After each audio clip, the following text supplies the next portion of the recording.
నమస్తే, welcome to reflection news. నేను Sharma. America Israel కలిపి ఇరాన్ మీద చేస్తున్న యుద్ధం 6 మాసాలు అవుతుంది. ప్రేక్షకులారా, 1కి 2 రోజులు కాదు, 6 నెలల నుంచి ఇరాన్ ఆ 2 దేశాలతో పోరాడుతూ ఉన్నాయి. యుద్ధం అంటే ఎన్ని రకాలుగా ఇబ్బందులు, ఆర్థిక సంక్షోభం ఏర్పడుతుంది, నిత్యావసరాల వస్తువులు కరువు అవుతాయి, చిన్న పిల్లలకు కనీసం పాల బాటిల్ కొనియాలంటే కూడా గగనమైనటువంటి పరిస్థితులు అవుతాయి. ప్రజల దగ్గర పైసలే లేనప్పుడు ఎక్కడ, సరే పైసలున్న వస్తువులు కొందామంటే వస్తువులు దొరికాయి. అంతటి దరిద్రంగా, అంత హీనంగా బతుకుతున్నారు ఇరాన్ ప్రజలు. వాడేదో ఇరానాడు విరవీగుతున్నాడు, నేను పాకిస్తాన్ ఇజ్రాయెల్ను కట్టడి చేస్తున్నా, సౌదీ అరేబియా వాటిని ఆగం చేస్తున్నా అనుకుంటుండు. కానీ అక్కడ ఉన్న ప్రజలు పడుతున్న ఇబ్బందులు అధ్యక్షుడు తెలుసుకుంటలేడు. ఒక్కసారి అయితే మీడియా అయితే తెలుసుకుంది. ప్రేక్షకులారు ఒక్కసారి చూద్దాం. యుద్ధం వల్ల కలిగేటువంటి అనర్థాలు ఎంత దాకా దాపురిస్తాయి. అమెరికాతో దాదాపు 6 నెలలుగా కొనసాగుతున్న యుద్ధం ఇరాన్లో తీవ్ర ఆర్థిక సంక్షోభం సృష్టించింది.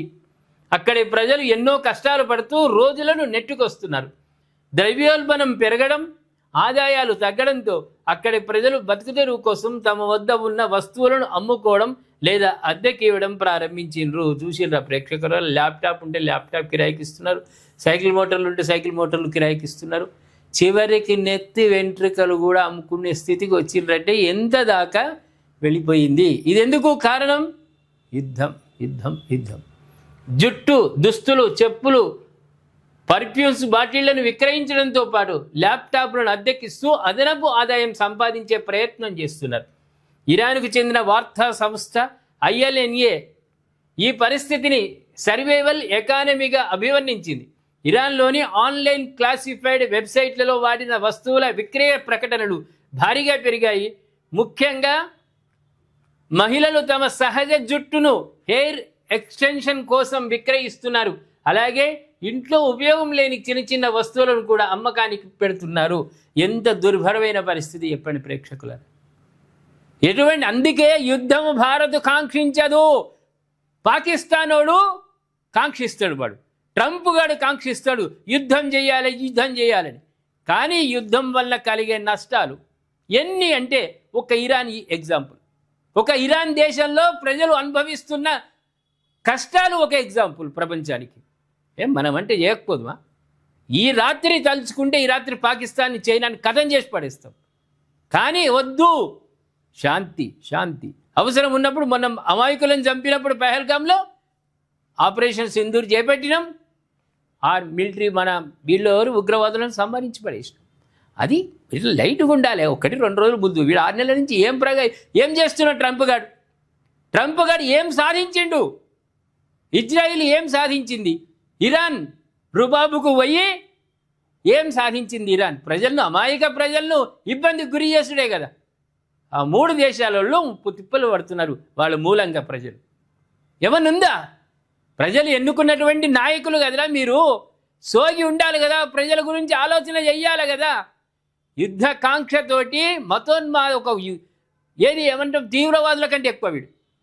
ఈ ట్రంప్, ఇజ్రాయిల్, నెతన్యాహు, వాడు ఇరాన్ అధ్యక్షుడు. ఉగ్రవాదుల కంటే ఎక్కువ ఉగ్రవాదన్న ఆర్మీకి ఎదురుగా వాడు పోరాడతాడు, వాడు చేస్తాడు, ఇంకోటి చంపుతాడు. కానీ అంతకంటే దుర్మార్గమైనటువంటి వాళ్ళు వీళ్ళు. నెత్తి ఎంటికలు కూడా అమ్ముకుంటున్నారు. అంటే ఇరాన్ పరిస్థితి ఏ విధంగా ఉంది, ఎంత దాకా దిగజారిపోయింది వీళ్ళ యుద్ధకాంక్ష మూలంగా. ప్రేక్షకులారా, వాళ్ళు వాడుకోవలసినటువంటి వాటిని కూడా కిరాయిలకు ఇస్తున్నారంటే ఎంత దాకా వాళ్ళు దిగజారిపోయారు. ఆర్థికంగా ఎంత ఇబ్బందులకు గురవుతూ ఉన్నారు. యాడ్స్ పెడుతున్నారట, మా దగ్గర ఉన్నాయి, మా ఈ ల్యాప్టాప్ ఉంది, మా పిల్లలు ఆడుకునే వస్తువులు, సైకిళ్ళు ఉన్నాయి, పర్ఫ్యూమ్లు వాళ్ళకి ఎక్కువ ఇష్టం. ముస్లింలకు పర్ఫ్యూమ్స్ అంటే బాగా ఇష్టం. అవి కూడా అమ్ముకుంటున్నారు. అంటే ఎంత హీన పరిస్థితుల్లో ఉన్నారు. ప్రేక్షకులారా, ఒకసారి స్పందించండి మీరు. యుద్ధం కారణంగా నష్టపోయేది ఎవరు? అమాయక ప్రజలు కాదా? అవునా? దయచేసి కామెంట్ రూపంలో తెలియజేయండి.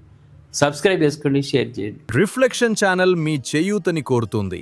ప్రకటనల రూపంలో, సభ్యుల రూపంలో, వాలంటీర్ల రూపంలో మరియు ఆర్థిక సహాయం రూపంలో మేము మీ సహకారాన్ని కోరుతున్నాము. మనమందరం ఎక్కడా శ్రమను దాచుకోకుండా అంకితభావంతో పనిచేస్తున్నాము. కానీ నేటి ప్రస్తుత పరిస్థితుల్లో కేవలం శ్రమ మాత్రమే సరిపోదు, ఇంకా ఎంతో చెయ్యాల్సి ఉంది. మన వద్ద ఉన్న ఆర్థిక వనరులు ప్రస్తుత అవసరాలకు సరిపోవటం లేదు. కావున మీ అందరి సహకారాన్ని హృదయపూర్వకంగా అర్థిస్తున్నాము. దయచేసి మా ఈ ధర్మ కార్యక్రమంలో మీ వంతు చేయూతను అందించవలసిందిగా కోరుతున్నాము.